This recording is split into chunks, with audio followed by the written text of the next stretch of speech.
Africa historically, Sub-Saharan Africa, has been fundamental to the global prosperity of the advanced countries. Okay? And Africa had a role to play. It has a role as a raw material producer. We will not allow Sub-Saharan Africa to escape that. Okay, we do everything to keep Sub-Saharan Africa where it is, also impoverished. It's absolutely vital for the prosperity of everyone else. So let's get clear about that.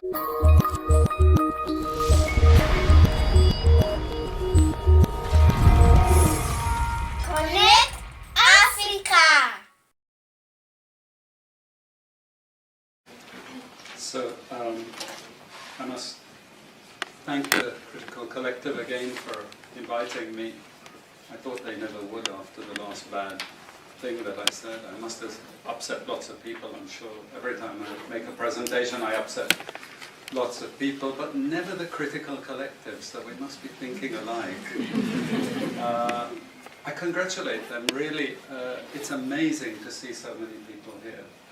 And I also congratulate scholars for linking again with Critical Collective. It's been some time, and I hope this partnership continues and flourishes, because this is just amazing to see the number of people. I have to apologize for two things.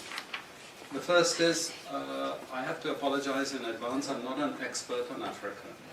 What I'm going to offer you, perhaps it's not enough, but it's some commonsensical observations. I hope it's common sense.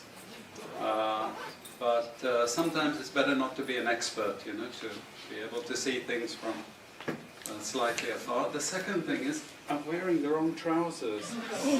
I was fixing my bike, so I wore my old trousers, and so please don't video this part, because my wife will immediately divorce me.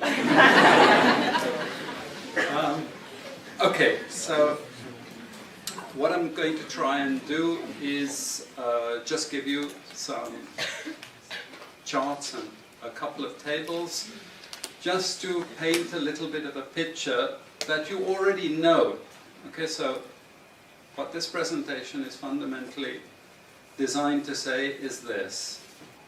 Africa historically, Sub-Saharan Africa, has been fundamental to the global prosperity of the advanced countries. Okay? And Africa had a role to play. It has a role as a raw material producer. We will not allow Sub-Saharan Africa to escape that. Okay, we do everything to keep Sub-Saharan Africa where it is, also impoverished. It's absolutely vital for the prosperity of everyone else. So let's get clear about that. Okay, and this means all the economic structures, all the global institutions, and the economics we teach everyone is all designed to keep Africa exactly where it is. And whether it is Europe or US or now China, it's always the same. We need Africa to be impoverished because we need those raw materials and we need them dirt cheap. Okay, so that's the message. It doesn't mean to say that there's nothing Africans can do. Of course there is. Okay, but this is the opposition that they're fighting. This is what it's about. Because if Africa does do something different, I assure you living standards of all those in Europe and North America and Asia is going to fall. Okay? And that is a big price to pay.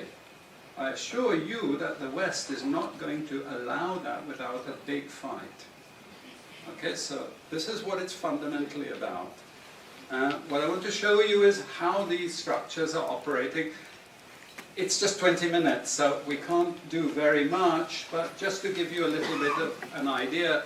And why I keep the ideology part there is because we are part of the producers of ideology. At universities and academic institutions, we are complicit in this whole enterprise. Okay, so the job of many Western academics is to convince Africans they have to keep doing what they're doing. Okay, and to show them it's your fault that you're poor. It's not our fault. It's your fault that you're poor. You know, so This is what we do in academic institutions, and I want to show that as well. We just start. This is what it's basically about, so you know what it's about, but I want to just show you the extent to which Africa is specializing in the production of raw materials and basic agricultural goods. We know the basic forces that have caused this underdevelopment. We know it's colonization. I will not discuss that very much because my colleague speaker is going to go into some aspects of this. But I do want to discuss the global economic structures, the global financial institutions, and economic ideology, briefly, to give you a flavor of those. Let me start with this. You can't really see it so easily, but if those of you who are interested, you want the PowerPoint, I'm sure we can make it available to you. But the thing that you really need to see is the top line. Okay? And the extent of dependency is captured by this statistic at the top. Okay? And you compare it with all other income groups, and what you see is essentially in that one statistic how dependent Sub-Saharan Africa is on raw material production. Okay? This is the very heart of what makes Sub-Saharan Africa beat. Okay? Here, just to have a look at one very important additional statistic, with all this export coming from Sub-Saharan Africa, how much does Sub-Saharan Africa account for in terms of global trade value? We know there are vast resources coming from there, but look at the bottom line in terms of global trade value. Look at that. 0.5%, 1975, 0.95%, going down to 0.1. To 0.1. Meaning that with all these vast resources being produced, how much are they getting for it? Nothing. Nothing. This is a very significant piece of data. Then I just want to show you what has happened to Sub-Saharan Africa, because what we know, and from all studies, no country ever develops without manufacturing. Okay, producing raw materials will not take you anywhere. Producing basic agricultural goods will not take you anywhere. And let's have a look at how much manufacturing activity takes place in Sub-Saharan Africa. We can look over the last 15 odd years, 15, 20 years. And we see manufacturing has actually declined as a percentage of the total. This is percentages of total production in Sub-Saharan Africa. How much of it is accounted for by manufacturing? So this figure here is 17% of the total. Most of the rest, when we talk of industry, it includes manufacturing, but the bulk of it is mining. Okay? Raw material extraction. This is the bulk of it. And here we see actually raw material extraction has stayed the same. What has caused industry to fall is the fall in manufacturing production. This is deliberate because we will never, as Western economists, as Western policymakers, we cannot afford to allow Africa to industrialize and start producing manufactures. Okay, so we will do everything to stop that. And I'm going to show you how we actually block that. It's obvious in certain ways, but it's less obvious in other ways. Now, we have actually seen periods of rapid growth in Sub-Saharan Africa, misleading people, saying, oh, you know, we're now doing much better. And this has happened recently. Recently, I've had students come and tell me, we've done much better now. And you can see growth rates rose quite sharply in recent times. now are starting to go again down. But if you look historically, the same thing happened earlier. Why? Because in these two periods, we had East Asian rapid industrialization processes. So in the earlier period, we had Japan and Korea and Taiwan. Okay, rapid growth, sucking in raw materials from Africa, driving up the prices, and then Sub-Saharan African countries grew. Exporting raw materials, they grew. But after those countries finished industrialization, then Sub-Saharan African growth rate again fell. Okay, but along comes China. Next wave. Okay, again, Sub-Saharan African growth rises, but now China is going down. As many of you now know from the press, China is going down. But Sub-Saharan Africa is going down even faster. And we're going to go back to where we were again, with very low prices of raw materials, very low growth rates, and again, the sorts of poverty that we saw once before. Because, bottom line, Sub-Saharan Africa is condemned to this role. Just the supplier of raw materials, not a manufacturer. Very recent data showing emerging markets that produce raw materials against emerging markets that produce manufactures. And you can see now with the weakness in the global economy, it's the emerging markets, that's the red line, it's those countries that are suffering the most, the emerging markets producing raw materials. They're suffering the most. And here it translates into their currencies being butchered. Okay? The currencies are collapsing of these countries, and many of them are Sub-Saharan African countries. Some of them are Latin American countries, okay, who also rode that same wave. They thought that raw material production was going to save them. But now they're facing terrible problems. And I'm sorry to say, it's just going to get worse in the next 2 years. It's not going to get any better. And this is what it does in terms of gross domestic product. It's the blue line you should look at. It's the blue line compared with the red line.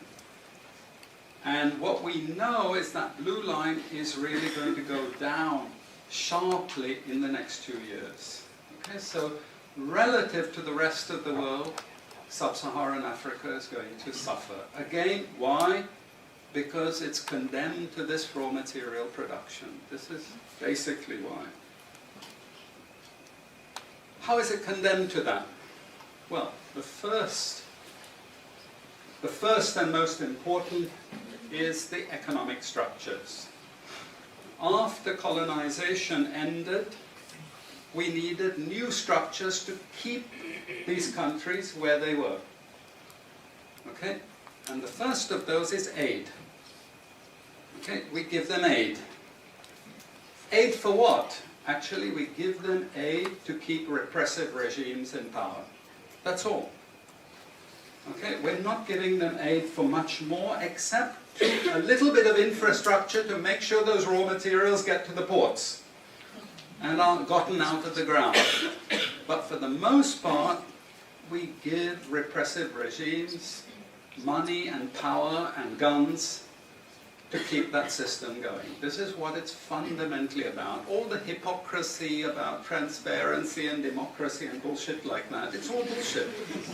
You know? And at least the Chinese don't enter into that bullshit. They say, we don't care about the whole political environment, we just give the money. Okay? And it's for raw material extraction, period. Okay? Number 2, and this was a very important one, still is debt. I was telling some of my students today, was it today or yesterday, about Confessions of an Economic Hitman. You remember this? Have any of you heard of this one? Confessions of an Economic Hitman. It's a book written by John Perkins, who used to work for a very nebulous opaque bank. No one had ever heard of this bank, but it was formed in the 1950s by the IMF, the CIA, and the American State Department. And it had only one job: to lend money to developing countries that were raw material producers in order to indebt them. Once you are in my debt, I control you. Okay? And this bank had 4,000 employees. But no one ever heard of this bank, you see. But it would go to country after country offering loans. And if the president did not accept the loan, they were killed. And he gives 2 examples of presidents who were killed when they did not accept the loan. You see, the lending is also very important to trap the country. It's very important. It's part of that process. I teach in Suriname. And Suriname in recent times had a huge foreign exchange reserve. So big they didn't need to borrow money. And then one of my students who was very high up in government, he said, you know, the IMF is trying to convince us to borrow money from foreigners. Why? I thought, duh, you know, sorry about this, but, you know, this is the game. And in the end, Suriname did borrow this money because the IMF said, if foreigners lend to you, then everyone will think Suriname is such a strong economy that foreigners are interested in lending to you. You understand? Before Lula came to power, you know, the previous president in Brazil, Cardoso, his predecessor, took a gigantic international loan. No necessity for taking the loan. Why? Because once I catch you with the debt strings, I hold you forever. You are my prisoner. Okay, so debt has been this huge spider's web which has trapped Sub-Saharan Africa and keeps them held there. Aid, debt. We have a third structure which is again not known by many people, but it's something that was put in place and continues to this very day, with no one discussing it. No one says anything about it. It is monopoly buying structures. This is for all raw materials and basic agricultural goods produced by developing countries. There are only 4 or 5 Western multinationals that buy all those goods. And they collude between them. So if you take any major product, these Western multinationals, they collude between them. Even if we go down to banana production, we had a PhD done here at the ISS, and the person showed that the 4 or 5 major multinationals, they collude, and in order to make sure their control is total, what they do is they force all the producers to produce the same uniform banana. You know, the crap you buy in the West and has no taste at all? You go to any developing country, you know how a banana tastes, don't you? There's so many of them, lots of varieties, but we only market 1 or 2 types, so we have control, you see. If you don't produce at the price I want you to produce, I go to the next country. You see, we get control. So these buyers, they impose that control, and they keep pushing the prices down and down and down. Okay, this is the game. No one says anything about it. There are no commissions of inquiry to say, this is illegal, what you're doing. The WTO has nothing to say about this. But sorry to say, you know, if banana prices rose 10 times, especially for people like me who love bananas, okay, I protest. I like my living standards. Okay, it's the same with all the other raw materials, you see. We're all benefiting, we're complicit.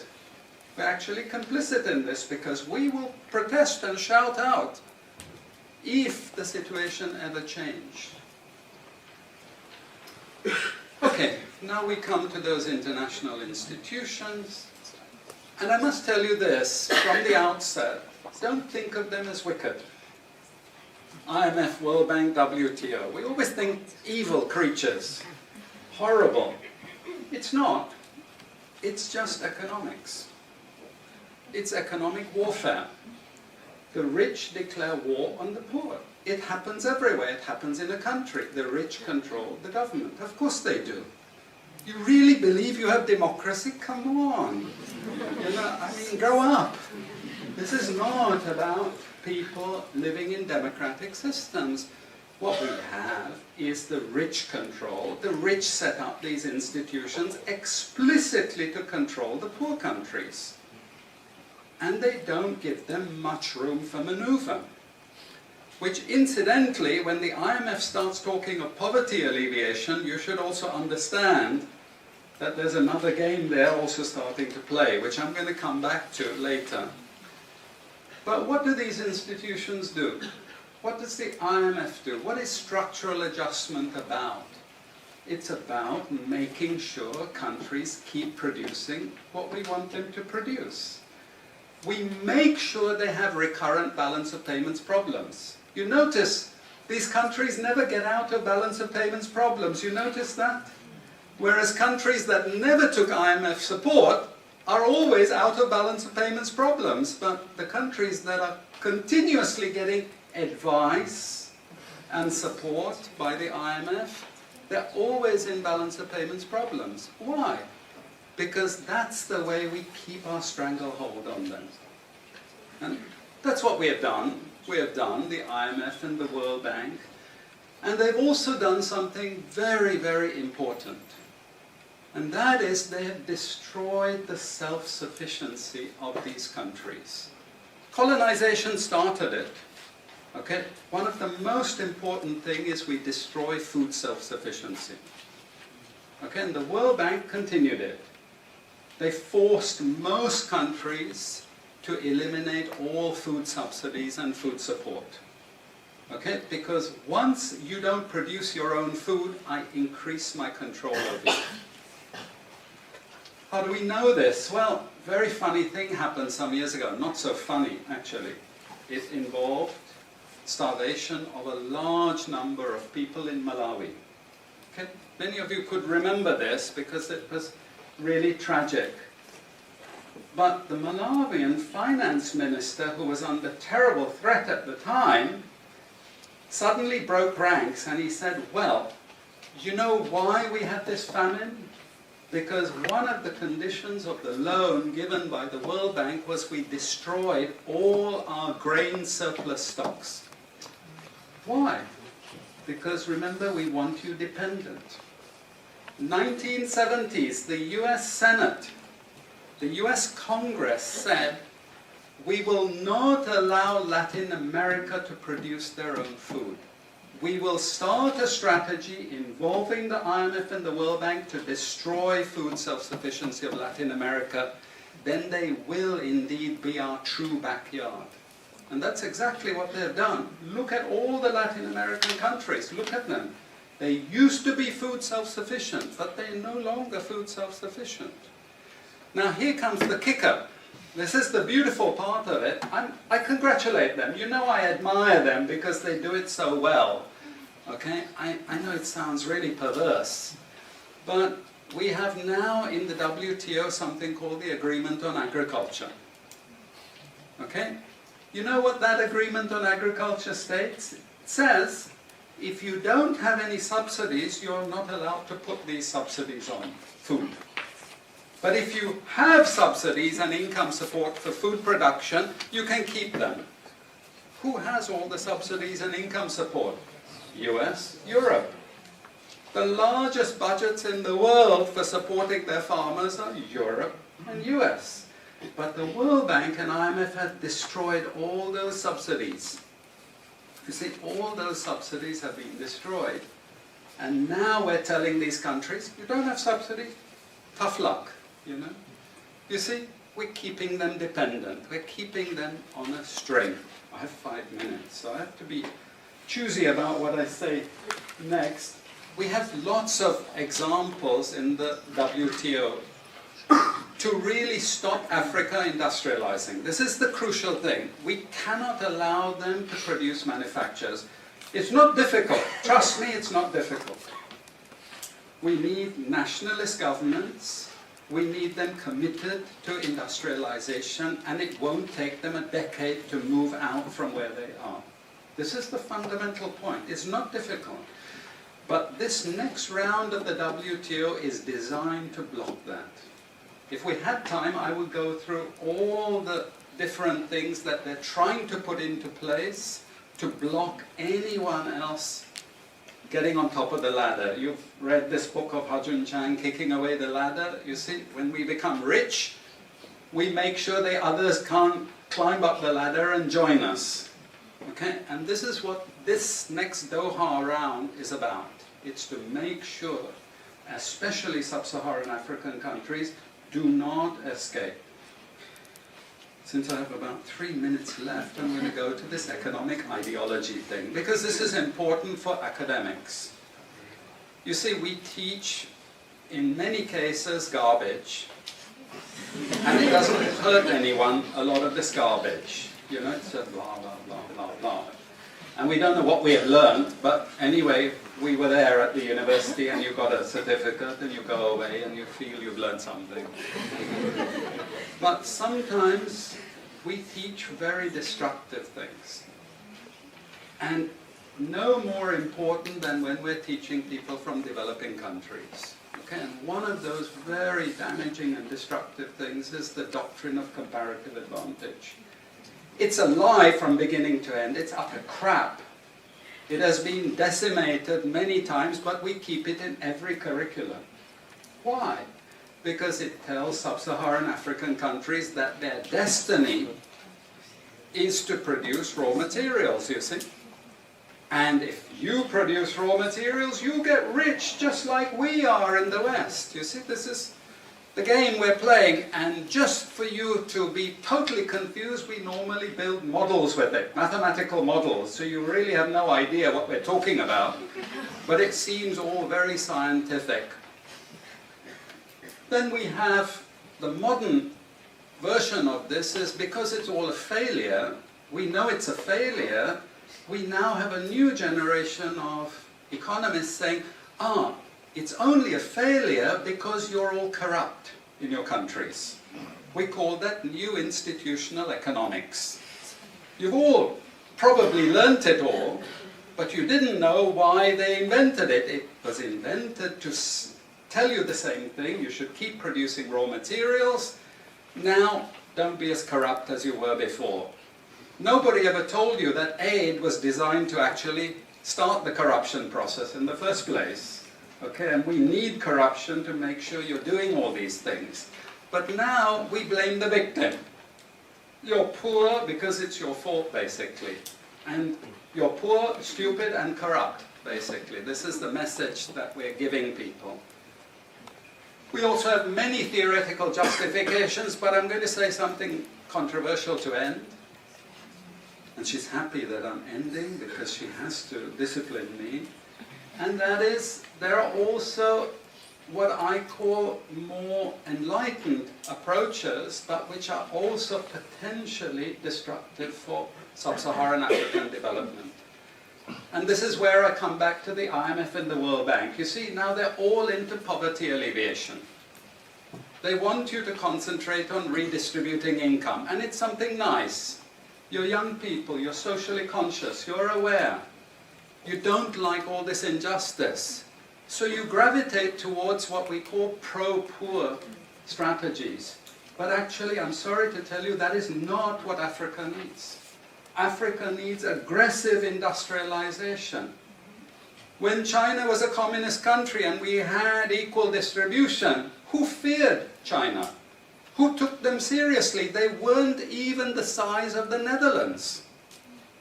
But today, I can't open an internet site, I can't open a magazine, I can't open a newspaper without China, China, China, China. And we know what has built China is not socialism or communism, it's capitalism, guys. It's manufacturing, it's production. This is what creates employment, this is what created jobs. I'm not pro-capitalist, but this is the reality, and unfortunately, we're now going to get caught with the good cop, bad cop. The good cop is now IMF saying, oh, you must concentrate on poverty reduction and income redistribution, as long as we can take you away from industrialization. This is the crucial thing, you know. I leave it at that. And I'm sorry I took so much.